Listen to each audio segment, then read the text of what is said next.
প্রিয় দর্শক, এই যে দেখেন যে এই যে একটা রোগী, এই রোগীটার অবস্থাটা দেখেন ভিতরে। আসলে আমরা মাঝে মাঝে বলি যে কিছু টাকা খরচ বেশি গেলেও উল্টাপাল্টা চিকিৎসা করবেন না। কটন বার দিয়ে কোথায় জানি কি চিকিৎসা করছে।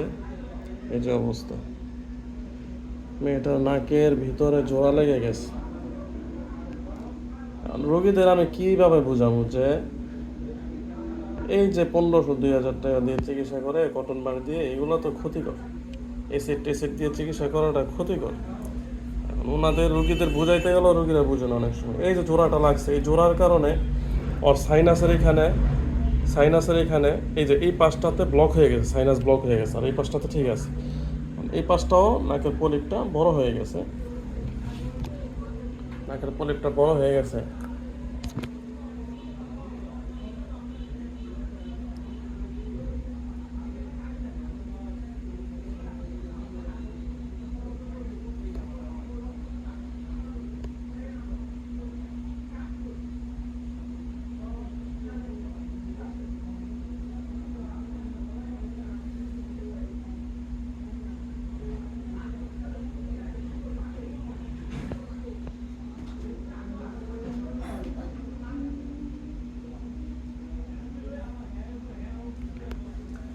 দেখছেন আন্টি, দেখছেন?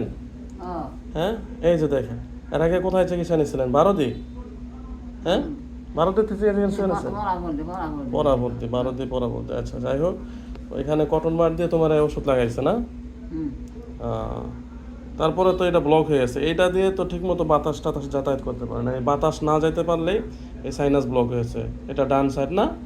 ডান সাইডে সাইনাস ব্লক হয়ে গেছে। এটা থেকে রোগীটার মাথা ব্যথা, মাথা যন্ত্রণা। আচ্ছা, মাথা ব্যথায় খাওয়া দাওয়া বন্ধ, শুইতে পারে না। হ্যাঁ, এটা থেকে সাইনাস ব্লক হয়ে গেছে। এখন আমার কাছে একটা এক্সরে রিপোর্ট নিয়ে আসছিল, আমি দেখাই।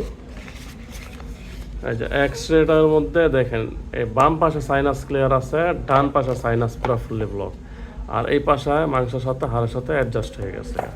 এখন এই রোগীটা কীভাবে নর্মালভাবে থাকবে আমাকে বলেন? হ্যাঁ, আমরা যে বলি যে অমুক জায়গাতে অল্প চিকিৎসা করে, অমুক জায়গাতে চিকিৎসা করে, এই টাকায় ওই টাকায়। কারণ আপনার একটা সন্তানরে আপনার কিছু টাকার জন্য যদি উল্টাপাল্টা চিকিৎসা করে একটা নষ্ট করে দেন জায়গাটা, তো এটা তো ভালো না।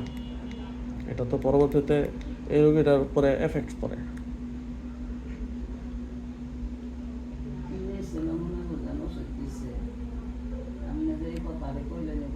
ঠিক হয়ে গেছে। যে ওষুধের কথা এখন আমি ওষুধে দিছি,